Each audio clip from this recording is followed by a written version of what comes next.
There was a turn of events today in the alleged hate crimes case involving entertainer Jussie Smollett. Amna Nawaz has more on the dramatic developments in Chicago.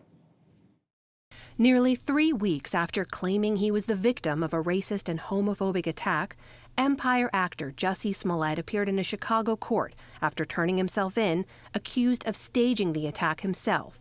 Chicago Police Superintendent Eddie Johnson. Empire actor Jussie Smollett took advantage of the pain and anger of racism to promote his career.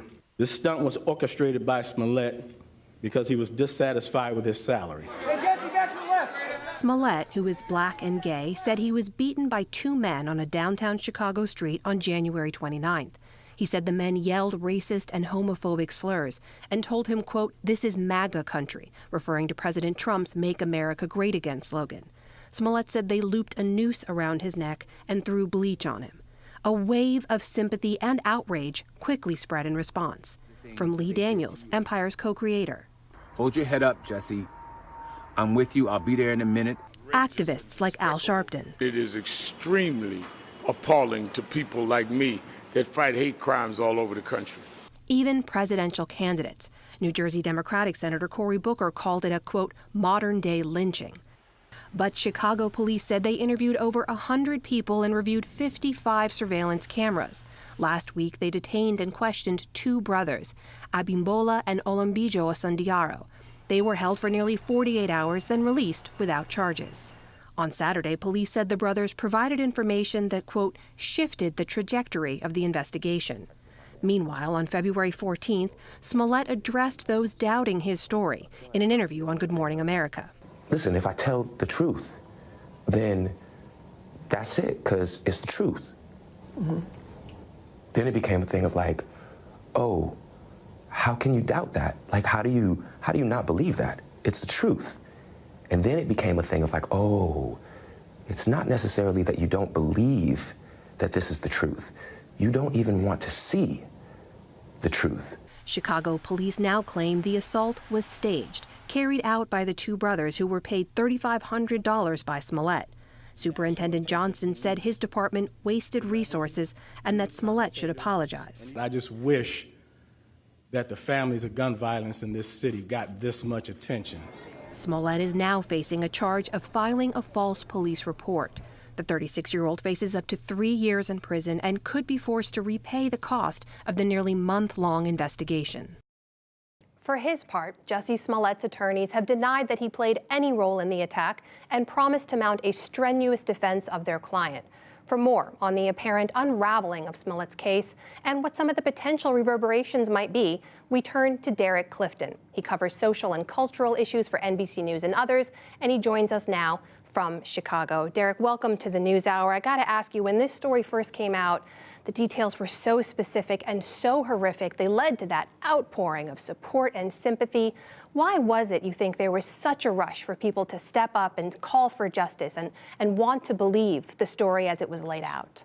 Well, part of the reason there is such an outpouring of empathy is because more often than not, when situations like this happen within Black LGBT and within the Black LGBT community, there's often not as much news coverage or even an extending of public support to people who are alleged victims. And, you know, that's something where, you know, quite often you have people within the community that have to rally for justice, that have to hold law enforcement accountable and even raise awareness so that justice can be found for victims, and also so that even within the community there's enough interest and support to not only rally folks to action, but also to, you know, make sure that, you know, we're addressing the root causes of the problem, thinking about the ideologies, the policies, and the actions amongst our peers, and even, you know, our heterosexual or cisgender counterparts, and even others who may be white or not people of color, to take action and to care.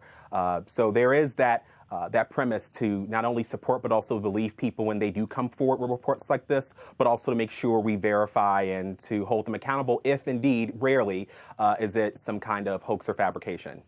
And underscoring your point there, some of the statistics that we don't get to talk about that often, I want to point you towards a report from the National Coalition of Anti-Violence Programs that advocates for the LGBTQ community here in the States. They track homicides of the LGBTQ communities and basically said in this last year, in 2017, they reached an all-time high in the years that they have been tracking those numbers. And disproportionately, those are carried out against visible minorities, that is to say Black members of the community. So the stats are there. But I guess for all the people who rushed to want to support Jussie Smollett in this moment, as the details are now coming out, as what looks to be an unraveling of the story sets in, how are people reacting?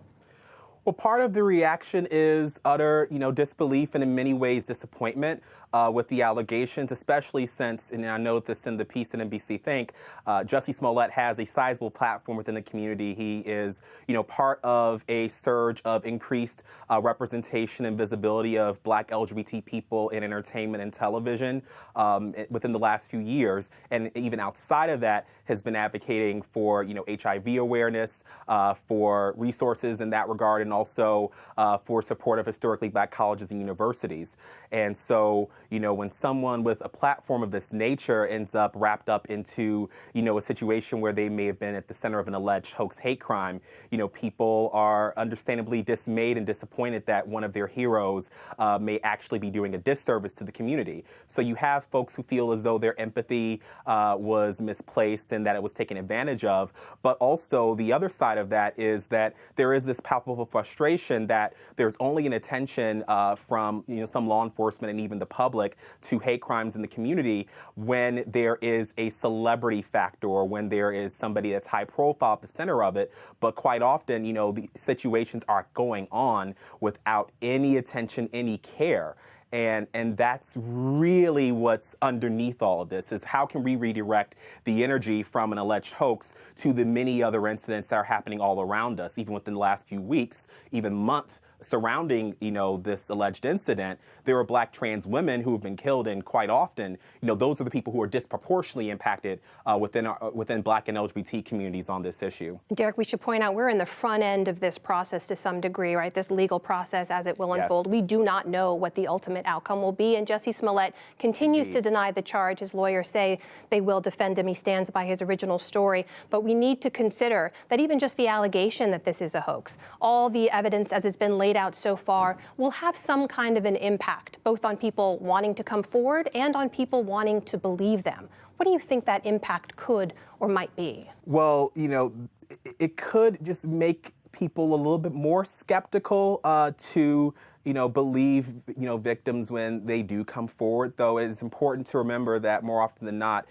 people aren't making this stuff up, and they deserve the support and empathy from their peers, from the community. And of course, again, we have to, trust, but also make sure we verify. Derrick Clifton joining us from Chicago today. Thank you so much. Thank you.